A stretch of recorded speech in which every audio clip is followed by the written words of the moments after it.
Bonjour à toi jeune fan de One Piece, aujourd'hui on va se retrouver dans une nouvelle vidéo sur la mythologie de One Piece, c'est parti.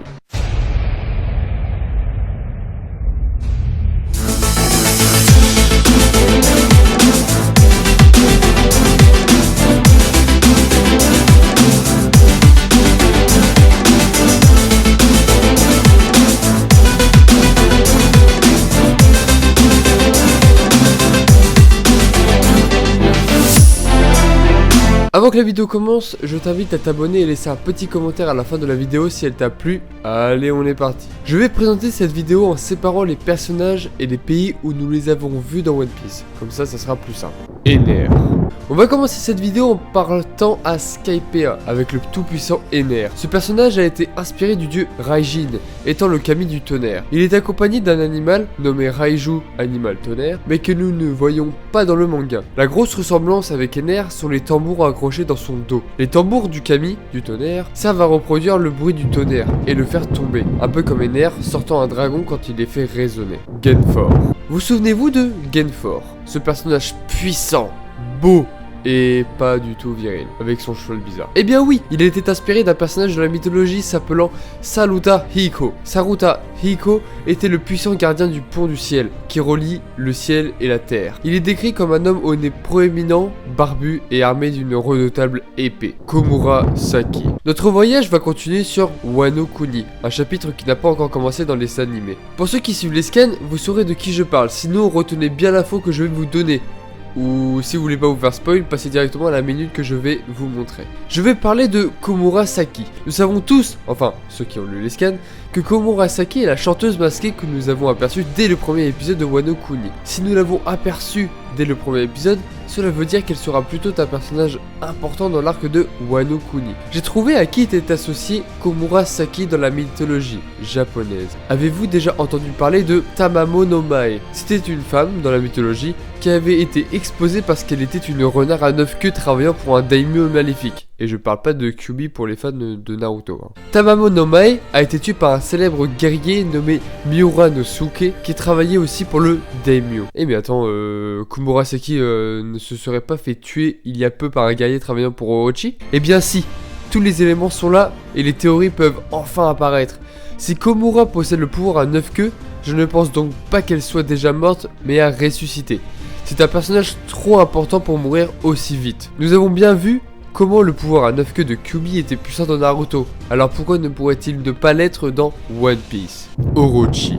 Je vais rester sur l'arc de Wano Kuni et vous parler du shogun actuel, Orochi. Orochi est associé à Yamata no Orochi, qui était un monstre à 8 têtes et 8 queues, qui enlevait puis dévorait des filles chaque année. Une année arriva et la fille devant se faire dévorer était la dernière fille du roi. Un homme se nommant Susanoo arriva au pays. Il fut invité à passer la nuit chez les parents de la fille qui allait se faire sacrifier. Et dès qu'il la vit, il proposa au roi de la sauver et de tuer le monstre en échange de sa main. Il accepta et Susanoo partit en chemin pour préparer un plan contre le monstre. Cette histoire peut nous spoiler sur la façon dont Orochi va se faire tuer si Oda, bien évidemment, reprend l'histoire de la mythologie. C'est ainsi que le lendemain, il fit construire une palissade autour du village, percée de 8 trous, et en dessous de chaque trou, il fit placer une énorme jarre. Quand le dragon arriva, il vit la palissade, et pensa tout d'abord qu'il allait la réduire en cendres. Mais il sentit la bonne odeur du saké que Susanoo avait placé dans les jarres, et s'il brûlait la palissade, le saké brûlerait aussi. Il décida donc de le boire avant.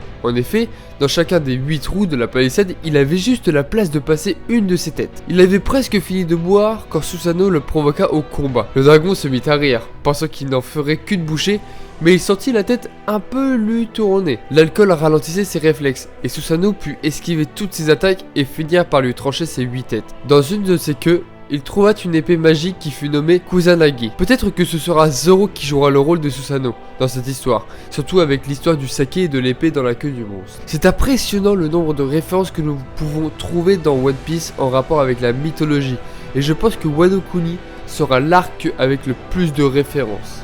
Les ninjas d'Orochi. Les ninjas d'Orochi se comptent au nombre de 7. Nous les avons vus pour la première fois dans le chapitre 932. Dans la mythologie japonaise, un personnage m'a interpellé. C'est Fukuro Kuju. Cette divinité faisait partie des 7 kami du bonheur. Son corps trapu est surmonté d'une tête longue et étroite qui est souvent représentée comme plus longue que ses jambes. Il combine les idées de longévité et de sagesse. Le chef des 7 ninjas d'Orochi ressemble fortement à ce personnage. Il était vu comme un prophète dans la mythologie et c'est lui qui a réussi à démasquer Robin. Les yokai. J'avais parlé des yokai dans la vidéo sur King, mais je vais faire un petit rappel dans cette vidéo. Nous avons aperçu dans l'arc de Wano Kuni un yokai dans le scan 911.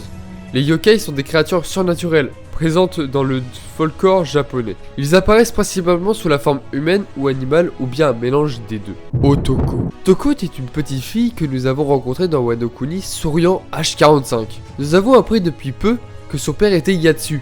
Otoko est inspiré de la légende de Yofune et Tokoyo. Il y a bien longtemps, l'empereur bannit un célèbre guerrier dans les îles Oki, qui sont constamment battues par de fortes tempêtes. La raison exacte de l'exil n'était pas bien connue, mais la faute devait avoir été bien mineure. Quelque temps plus tard, l'empereur subit une très grave maladie, qui le frappa aussi soudainement que de façon imprévisible. Sous bonne garde, le courageux samouraï fut envoyé en exil.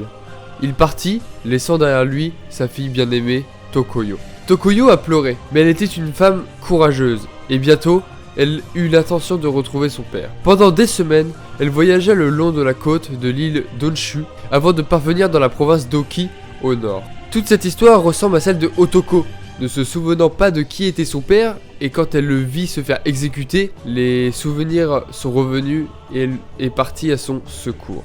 Zoro et Ashura. Nous avons aperçu 2 fois l'apparition d'Ashura dans le corps de Zoro. Leurs représentations en relation avec le bouddhisme sont extrêmement rares et n'ont existé qu'au Japon, où ce terme a reçu le sens supplémentaire d'âme tourmentée. Il désigne de façon générique les esprits de ceux qui ont péri en proie aux désirs humains et aux passions illusoires, en particulier les guerriers morts en combat. Donc théoriquement, Ashura viendrait de son sabre Sandai Kitetsu, qui est un sabre qui a laissé énormément de morts derrière lui, et qui est un sabre dit maudit. Amaterasu et Im-sama. Im-sama est la personne la plus haut placée dans le monde de One Piece. Nous pouvons affirmer cela, car nous avons vu le Korosei s'agenouiller devant lui ou elle. Je sais pas trop si c'est une femme ou un homme. Im-sama est associé à Amaterasu, qui est représenté dans presque toutes les légendes de la mythologie japonaise. Amaterasu est la déesse du soleil, et reine des hautes plaines célestes, et la plus honorée des kami du panthéon shintoïste japonais. D'après une légende, c'est Amaterasu et ses servantes qui tissaient la toile de l'univers, qui n'était pas encore achevée. Et dans une autre version, elle tissait les vêtements des kami et des personnes qui officiaient lors des cérémonies de son culte. Amaterasu était toujours offensée par les méfaits de son plus jeune frère, Susanoo, qui avait tué une de leurs sœurs et qui se montrait toujours aussi provocateur à son encontre. Un jour, il fit souffler une tempête sur son jardin fleuri et écorcha un poney qu'il lança à travers la salle de tissage sacré. Alors, elle décida d'aller se cacher dans une caverne à Meno Iwato. Elle ferma soigneusement l'entrée d'une lourde pierre et l'univers fut plongé dans l'obscurité et le chaos. Je ne vais pas vous raconter toute cette histoire, ça serait beaucoup trop long. Par contre, Susanoo fait partie de la légende avec Amaterasu, donc Zoro, s'il est représenté par Susanoo dans One Piece, jouera un rôle important dans la fin de One Piece contre Im-sama. Palais Ryugu et Ryujin. Ryujin, ou Rijin, roi dragon des mers, détenait les bijoux des marées qui lui permettaient de déplacer d'énormes masses d'eau. Il vivait dans son palais, Ryugujo, au fond de la mer, construit en corail rouge ou blanc, mais dans une autre version, c'est un palais de cristal. Les côtés du palais représentaient chacun une saison particulière.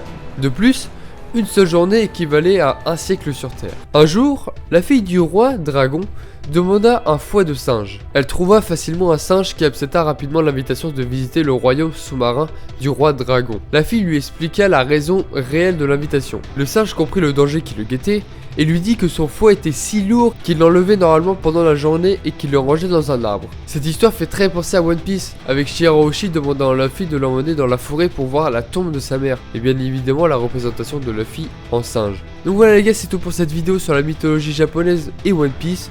J'espère qu'elle t'aura plu. Je ne peux pas raconter plus si chaque personnage dans One Piece a un rapport avec la mythologie. J'ai fait les principaux et surtout ceux sur l'arc actuel Wano Kuni. Donc si on parle beaucoup plus, il y a énormément de personnages dans One Piece qui sont en rapport avec la mythologie, mais je peux pas tous les faire.